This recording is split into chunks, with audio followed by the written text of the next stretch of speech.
this is going to be very good for you to have an idea. Okay, this is what I need to do. So is pump, chemical injection, filtration, control valve, including all the air vents. You can see the air vents here, pressure regulator. So something like this is what you're going to be having. This will be your 2-inch. This will be your riser you have now, and then you basically have a sub main, which would be an oval hose, and then tape. And then you can be flushing or doing what and the pressure gauges and things like that. So this will give a very, very good idea.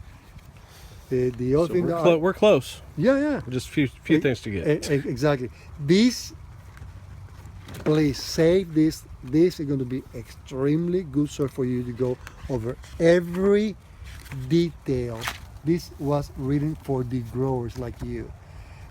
Everything system. That means written for idiots. No. Drip for dummies. So this was really one of our coworkers wrote this book, and include flushing, pressure, how to test, how to connect, how to test the system, how to read things, how to monitor, how to schedule the irrigation.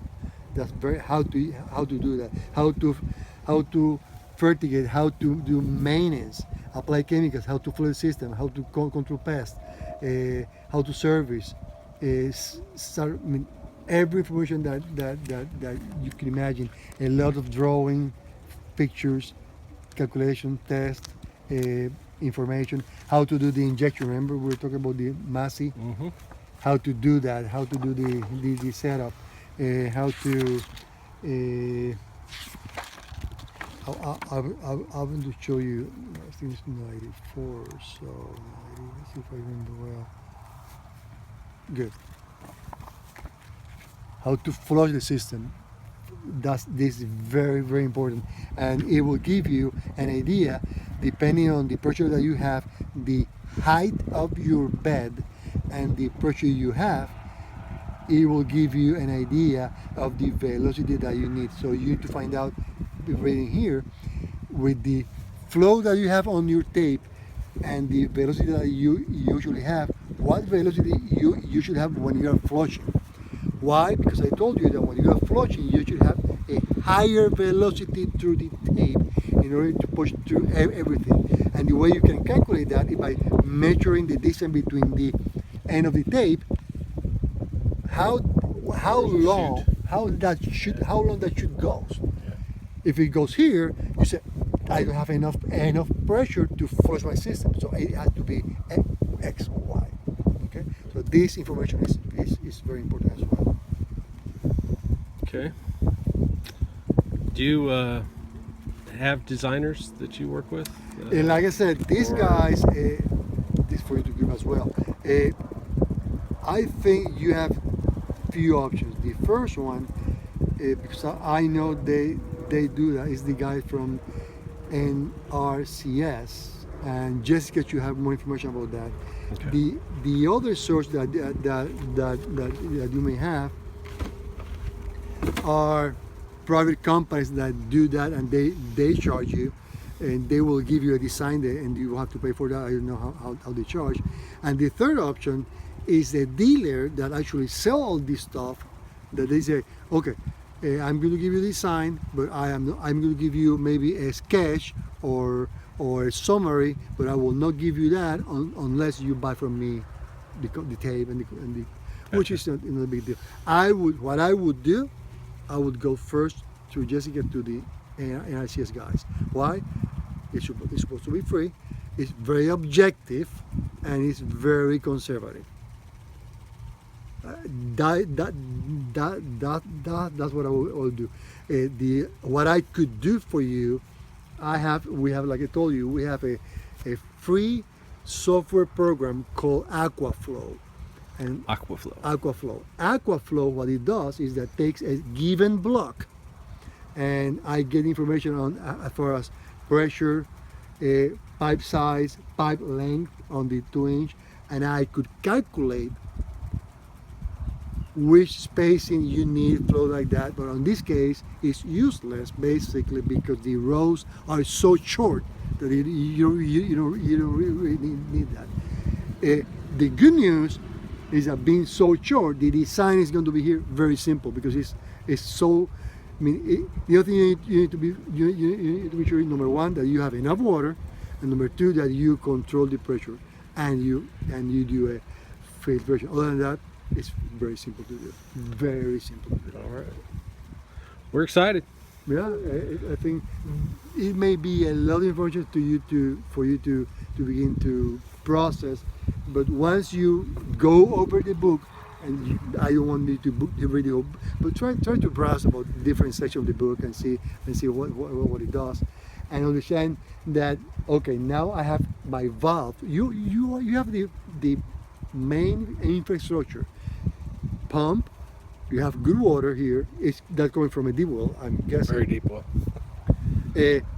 You have the pipe already. You have pressure and water, so you are the setting already. So it's basically adjust the pressure, filtrate, and done deal. It should be very simple to do. Cool. And basically, what I would do on these risers here, you can do this in different ways. You can probably live with just one rising and top of the rest. That should be good enough. Like for instance, you have this section now open. Yes, do that valve there. So what I would do, I would just cap off all those two, and I would just do one T.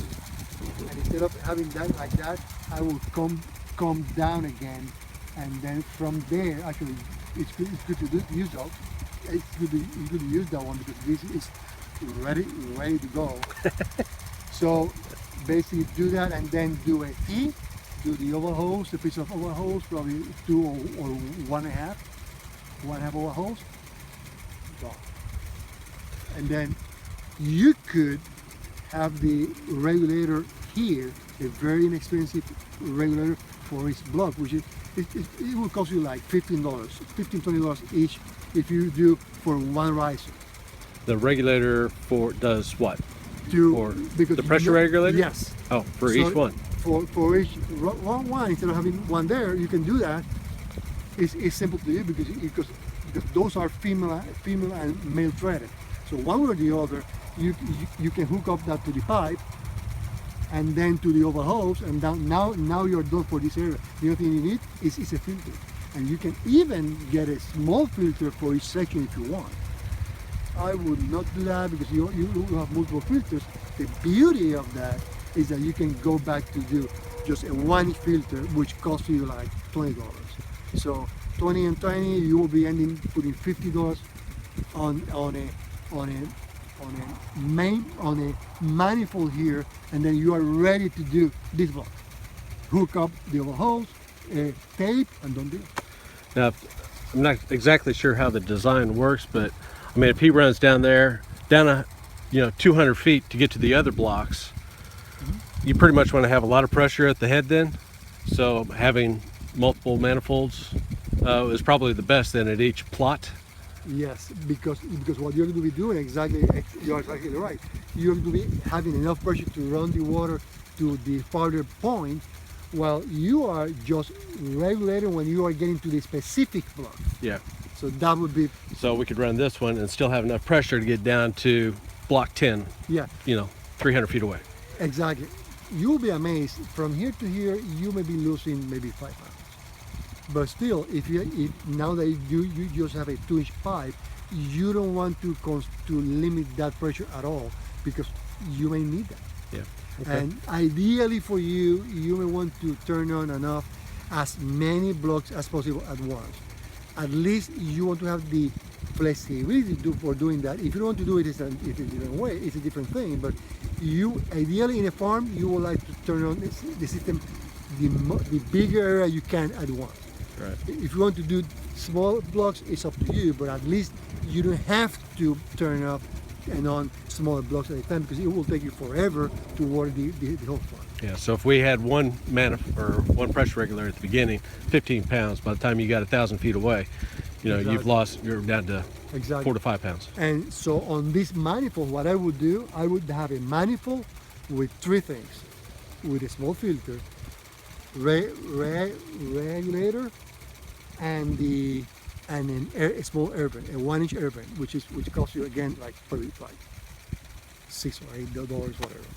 So it's not a big deal. I mean, and the tape, just for you to have an idea, a roll of tape on, like I said, like 8 mil is a 7,500 feet.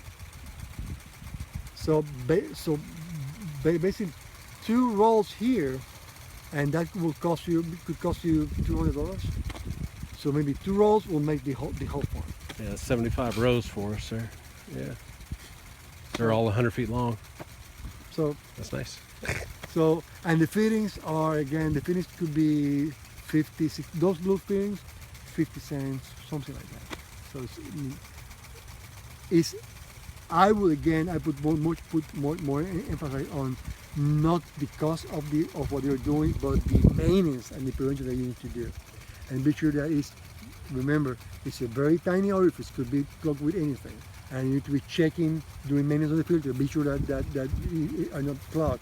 You need to be checking on pressures. So I would have a pressure port like the gauge that we have on tires, having those on every manifold, so you can walk through the manifold. Oh, okay, good. I'm good. Okay, I should have here no more than 50 pounds. I'm good. I'm perfectly good. Let me show you the